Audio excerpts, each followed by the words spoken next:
Valérie Guilvic, déléguée générale de l'IREF. Nous sommes présents au Salon de Toulouse pour représenter l'IREF, la Fédération des réseaux européens de franchise et de partenariat, fédération qui englobe l'ensemble des formes de commerce organisé indépendant. Notre vocation est d'apporter une information claire, précise et actualisée sur le modèle économique qu'est le commerce organisé indépendant. Marie-Hélène Fournier, avocat du cabinet Schonard Avocat. J'ai une expérience de 10 ans en matière de réseau de distribution et de franchise. Et le cabinet Schonard Avocat accompagne aujourd'hui l'IREF en sa qualité de président de la commission juridique pour répondre à vos questions sur les différentes formules contractuelles de distribution. Alors souvent, quand on est porteur de projet, on se pose la question de la lisibilité des différents contrats. Donc une des premières questions que j'ai envie de vous poser, Marie-Hélène, c'est dans le domaine du commerce organisé indépendant, il y a différentes formes de contrats. Quel est le dénominateur commun entre l'ensemble de ces contrats de distribution de commerce organisé? Oui, alors effectivement, les formules contractuelles sont très diverses. On connaît la commission affiliation, la franchise, le partenariat, la concession et d'autres encore. Ils présentent tous un point commun, effectivement Valérie, c'est vraiment la licence de marque qui va se retrouver dans toutes ces différentes formes de contrats. La licence de marque, quelle que c'est? Eh bien tout simplement, c'est un contrat de mise à disposition de la marque par le titulaire de la marque au distributeur pour lui permettre d'utiliser l'enseigne. Alors quand on a dit ça, eh bien on n'a pas tout dit. Qu'est-ce que c'est qu'une marque? C'est évidemment un signe susceptible de représentation graphique qui est enregistré à l'INPI notamment ou à l'OHMI au niveau communautaire pour des produits et des services qui sont déterminés. Alors à la suite de ça, bien évidemment, la licence de marque, ça suppose la contrepartie du paiement d'une redevance par le licencié au titulaire de la marque. Et le titulaire de la marque va accorder au licencié non seulement l'usage de cette marque, mais va également lui imposer le respect d'un certain nombre de normes architecturales, une certaine charte graphique qui va également être très important dans l'exploitation par le commerçant indépendant de la marque.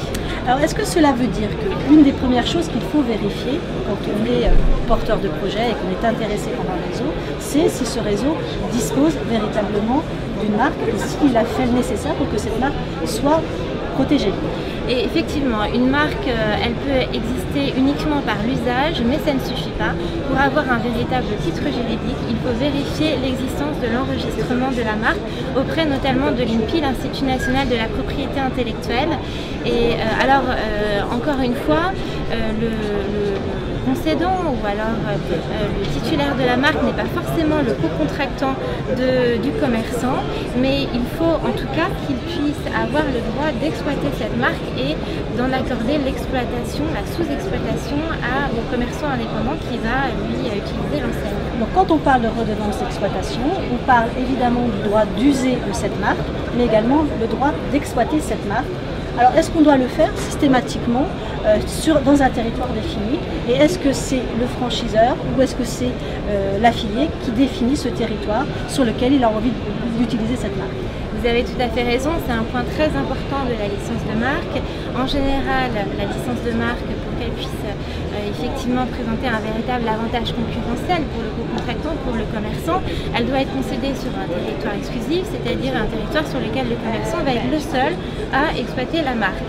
Alors cette exclusivité, elle peut s'accompagner d'une contrepartie qui est que le titulaire de la marque exige du commerçant qu'il n'utilise que cette marque et qu'il ne distribue que les produits sous cette marque. Donc là, on a une double exclusivité qui va générer véritablement une obligation très liante pour le commerçant indépendant et qui nécessite pour lui qu'il se renseigne véritablement en amont avant de signer un tel contrat sur les chances de développement du réseau, de l'enseigne, etc. Et alors comme vous le savez, cette information elle est exigée maintenant dans tous les réseaux depuis la loi Doubin de 89.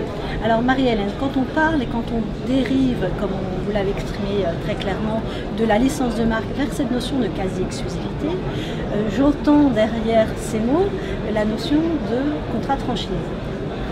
Oui, c'est vrai que les contrats de franchise comprennent tous effectivement une licence de marque. C'est ce qu'on a dit, c'est le dénominateur des différents contrat de distribution, la particularité de la franchise, c'est qu'en plus d'une marque, il doit également comporter un savoir-faire et une assistance technique et commerciale. Ce sont des éléments caractéristiques du contrat de franchise. Donc là, on est vraiment typiquement dans le contrat de franchise tel qu'il est défini à travers la loi Dubin et les textes réglementaires. Exactement, tel qu'il est défini par la directive de 2010 et ses lignes directrices. Et encore une fois, la licence de marque, le savoir-faire et une obligation d'assistance technique et commerciale vont être déterminants pour la qualification du contrat de franchise. Il suffit qu'un seul de ces éléments n'existe pas pour que la qualification tombe et que le contrat soit annulé, soit requalifié. Donc c'est un contrat quand même assez engageant pour la tête de réseau, pour le distributeur, mais qui est aussi assez sécurisant, c'est vrai, pour le franchisé. Alors est-ce que en signant un contrat de franchise, je suis plus rassurée qu'à travers un autre contrat de réussir en tant que chef d'entreprise sur ma ville, sur ma région et dans le secteur d'activité que propose le franchiseur? Absolument pas, je ne pense pas que ce soit le cas. Il y a aujourd'hui d'autres formules contractuelles qui sont un petit peu plus libres, mais qui sont également des vecteurs de réitération et de succès. Je pense notamment au contrat de partenariat qui va véritablement offrir un petit peu de liberté aux distributeurs, puisque il n'est pas tenu par un savoir-faire qui lui est délivré. Il est plus libre dans sa gestion également, puisqu'il n'y a pas forcément l'obligation d'assistance technique et commerciale. Alors évidemment, ça ne veut pas dire qu'il est largué tout seul, absolument pas, mais il y a un véritablement échange de compétences entre le partenaire principal et le partenaire distributeur qui est très intéressant dans le contrat de partenariat, et c'est là-dessus que travaille beaucoup le cabinet Chenard Avocat dans le cadre de l'IREF. Marie-Hélène, merci. Je suis candidat à la franchise. Je comprends mieux les éléments que je dois vérifier. Et dites-moi, quel conseil me donneriez-vous pour pouvoir, en toute transparence, me décider? Alors, en ce qui concerne le choix effectivement d'un projet entrepreneurial, quand on est candidat à la franchise, il y a différentes choses. Déjà, s'intéresser bien sûr à l'enseigne, au concept qu'elle porte, pour que ça corresponde humainement à un projet qu'on veut porter. Ça figure dans un document, est-ce que ces informations-là, je peux les retrouver quelque part? Et est-ce qu'en fonction des différents contrats qu'on a évoqués, ces documents, qu'on peut appeler le DIP, il est obligatoire et je vais le trouver systématiquement? Tout à fait. À partir du moment où vous avez un contrat de licence d'enseigne associé à une quasi-exclusivité, obligatoirement, un document d'information précontractuelle assez complet doit être délivré au candidat. Et là, vous allez effectivement trouver une étude sur le marché global, mais également local, envisagée pour le développement du commerce indépendant. Et il va y avoir suffisamment d'éléments intéressants pour le commerçant qui vont être déterminants pour sa prise de décision. Ensuite, en ce qui concerne la formule contractuelle la plus adaptée, que ce soit la franchise ou le contrat de partenariat, là, effectivement, non, il n'y a pas une solution qui est meilleure qu'une autre, mais elle va plutôt dépendre du secteur d'activité, voilà, du type de management qui est proposé par l'enseigne, et puis des hommes et des femmes qu'on est amené à rencontrer. Alors, juste une petite parenthèse avant de conclure. À l'IREF, nous avons mis en place en fait une certification, et la certification tête de réseau, qui permet en fait, à travers ces différentes formes de contrats que l'on a en fait listées et définies, de faire comprendre à tout candidat à la franchise ou au partenariat, ou du moins à ce modèle économique, ce qu'il peut vérifier et ce qu'il doit vérifier. Donc ce référentiel est parfaitement disponible, hein, puisqu'il a été publié au journal officiel, et surtout il est une garantie pour tout candidat qui souhaite en toute transparence et en toute ambition réussir avec le commerce organisé indépendant.